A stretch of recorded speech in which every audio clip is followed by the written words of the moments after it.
Je veux entrer dans tes parvis, être à tes pieds, c'est mon désir. Je veux toute ma vie t'obéir et t'honorer, oh Dieu. Si ce matin, donc, par la grâce du Seigneur, nous sommes vivants et présents dans sa maison, il nous donne ainsi ce privilège. Alléluia. Parvenu à ce moment, nous n'avons pas oublié de saluer nos très chers téléspectateurs qui continuent de disposer des précieuses minutes de leur temps à Dieu en suivant nos messages vidéo. Bien-aimés, nous vous encourageons de plus. Amen.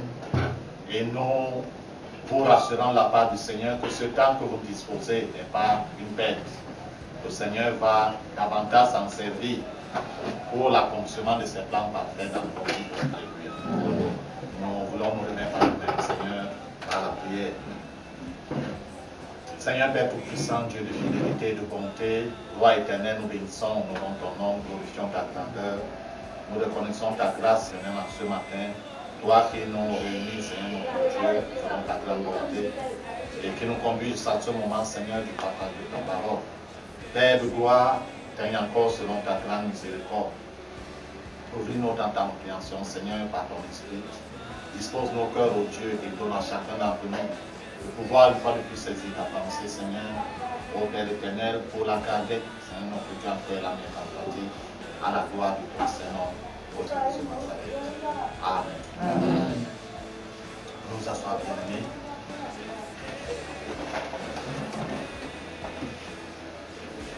Nous voulons nous étendre ce matin dans ce thème que nous avons introduit dimanche passé. Nous parlons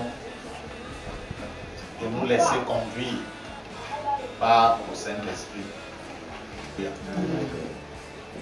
C'est l'attente que Dieu a vis-à-vis de nous. Toute personne qui s'est engagée avec lui par en Jésus-Christ de se laisser conduire afin de marcher selon l'Esprit. Alléluia. Puisqu'il y a une marche selon la chair. Et marcher selon la chair, c'est vivre comme on veut, comme on pense, comme on peut, sans tenir compte des recommandations de Dieu, sans tenir compte des suggestions de Dieu, sans tenir compte des instructions de Dieu, sans tenir compte des commandements de Dieu. Alléluia. Et si on s'est engagé avec Dieu, c'est parce qu'on a reconnu que de nous-mêmes, nous ne pouvons rien. Nous vivrons, c'est vrai, parce que nous sommes nés. Nous grandirons, nous allons mûrir, nous allons vieillir même, si possible, et un jour mourir. Mais notre existence n'aura aucune valeur. Alléluia. C'est pourquoi on s'est tourné vers Dieu. Non seulement nous vivions par rapport à ce temps d'existence-ci, la vie physique, visible, mais que la vie après la mort, nous puissions également y être, c'est-à-dire dans l'éternité avec Dieu. Et pour que cela puisse être possible, Dieu a mis à disposition pour toute personne qui a cru en Jésus-Christ son esprit, afin de nous conduire dans les voies de Dieu, pour que nous sachions faire et quoi éviter. Alléluia. Et que notre vie soit agréable à Dieu. Que Dieu puisse se servir de notre vie pour être une bénédiction pour autrui.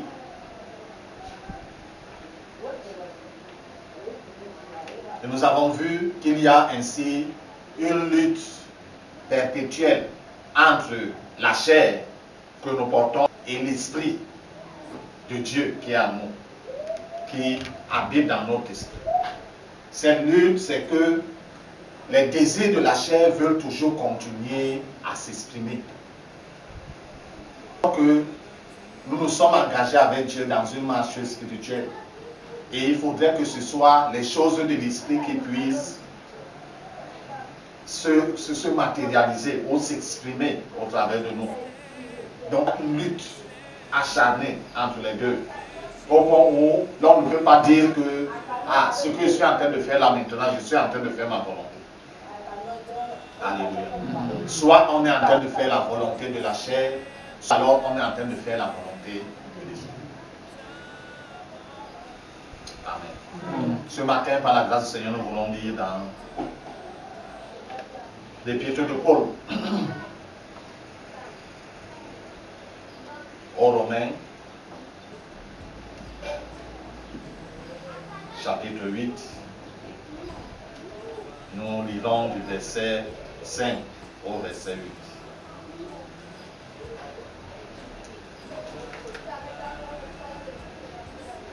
Romains chapitre 8, verset 5 à 8. Quelqu'un à la page, personne lise pour nous. Romains chapitre 8, verset 5 à 8. 5 à 8. Je lis au nom de Jésus. Ceux, en effet, qui vivent selon la chair, s'affectionnent aux choses chères, tandis que ceux qui vivent selon l'esprit s'affectionnent aux choses de l'esprit. Verset 6. Et l'affection de la chair, c'est la mort, tandis que l'affection de l'esprit, c'est la vie et la paix. Verset 7. Car l'affection de la chair est inimitié contre Dieu, parce qu'elle ne se soumet pas à la loi de Dieu, et qu'elle ne le peut même pas. Verset 8. Or, ceux qui vivent selon la chair ne sauraient plaire à Dieu. Alléluia. La Bible est très claire. Amen. Il nous dit que ceux qui vivent selon la chair s'affectionnent aux choses de la chair.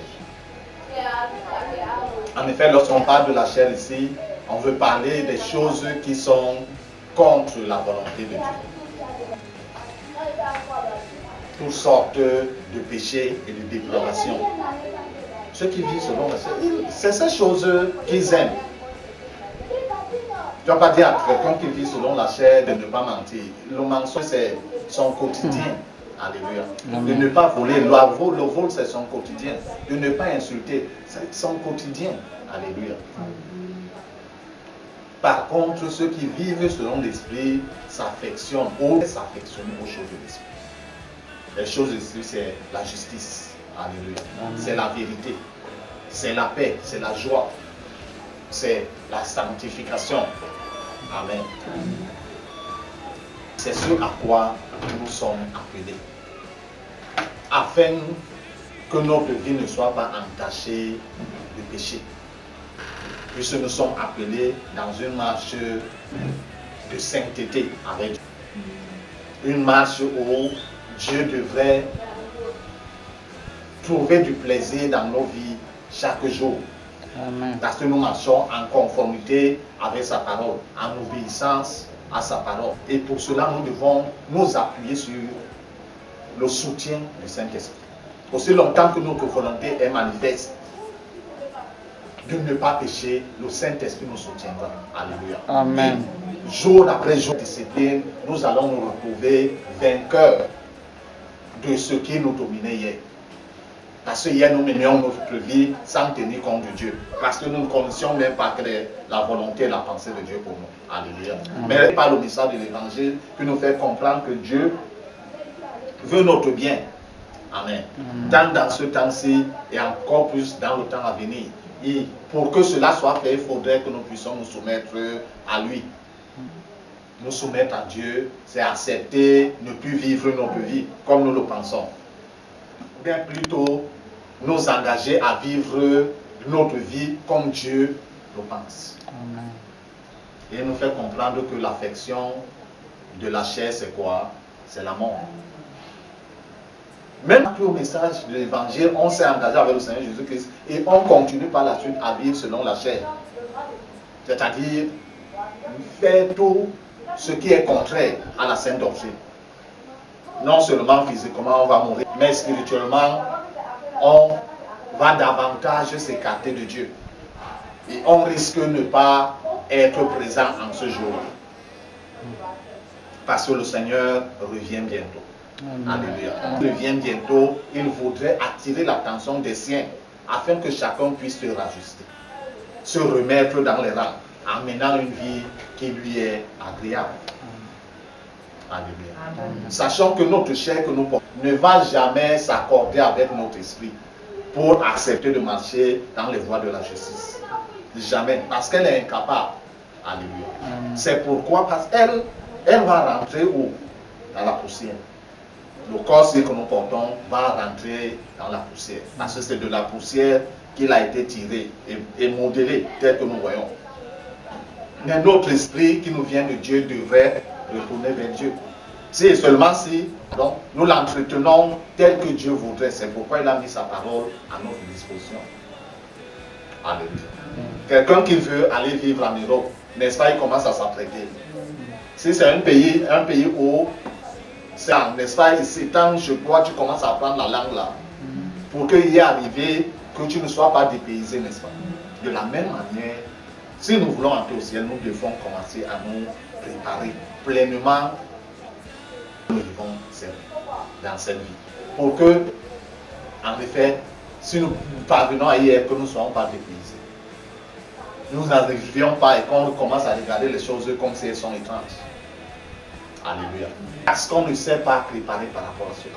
Par contre, si on se prépare et y étant arrivé, nous, ça va couler. Parce qu'on a commencé à vivre la vie du ciel étant dans ce corps-ci. Dieu nous aime. Encore bien aimé ce matin. Parce qu'il nous dit et redit que c'est le péché qui nous sépare de lui.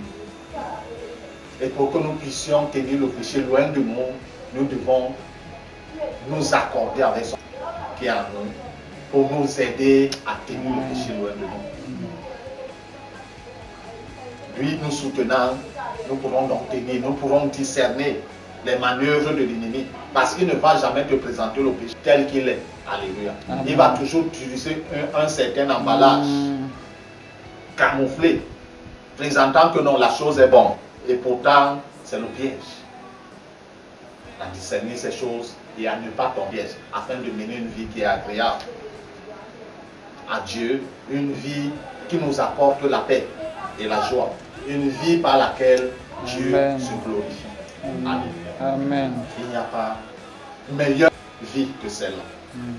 Et cette vie dont nous maintient dans l'assurance, jour après jour, que même si la mort arrive là, nous serons parmi les bienheureux lorsque le Seigneur apparaît. Que le Seigneur bénisse sa sainte parole dans nos cœurs, surtout et surtout que nous puissions précieusement la garder afin de la mettre en pratique. C'est ça le plus important. Amen. Amen. Dieu Tout-Puissant, Père de fidélité et de grâce, nous bénissons ton Saint-Nom ce matin.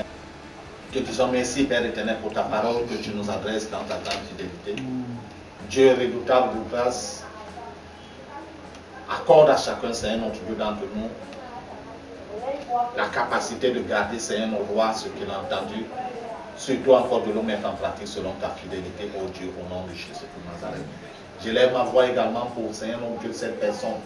Ô Père, que ce soit une personne avancée en âge, que ce soit un adulte, que ce soit, ô Père, un jeune, que ce soit un adolescent, un enfant, même un nourrisson entre les mains de sa maman, qui croisera ce message vidéo, accorde à la personne la grâce de s'y disposer.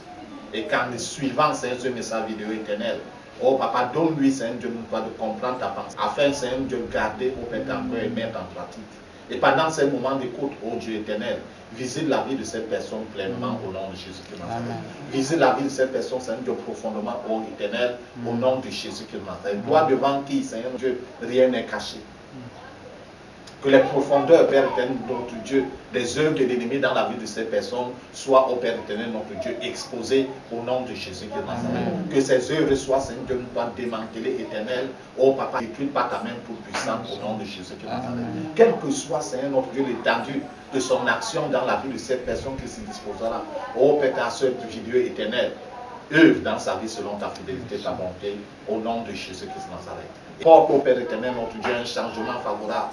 Ô Père, t'apporte, Seigneur, notre Dieu, notre roi, une amélioration positive dans les aspects de sa vie éternelle, où l'ennemi, Seigneur, notre Dieu, avait élu domicile et était en train de détruire, Seigneur, au nom de Jésus-Christ Nazareth. Amen. Donne à cette personne, Père éternel, notre Dieu, un nouvel espoir, Père éternel, notre roi. Donne à cette personne, Père éternel, notre Dieu, oh Papa, au Seigneur, notre Dieu, notre roi, une nouvelle raison de vivre et de vivre pour toi, éternel, à la gloire de ton Seigneur. Sois béni, honoré, sois célébré et glorifié, éternel, au nom de Jésus-Christ Nazareth. Toi qui, Seigneur, notre Dieu, agis toujours selon tes prédestinations de vie. Merci, éternel, notre roi et notre Père, au nom de Jésus-Christ Nazareth. Façonne-moi, Dieu, par ta grâce, je veux vivre pour toi.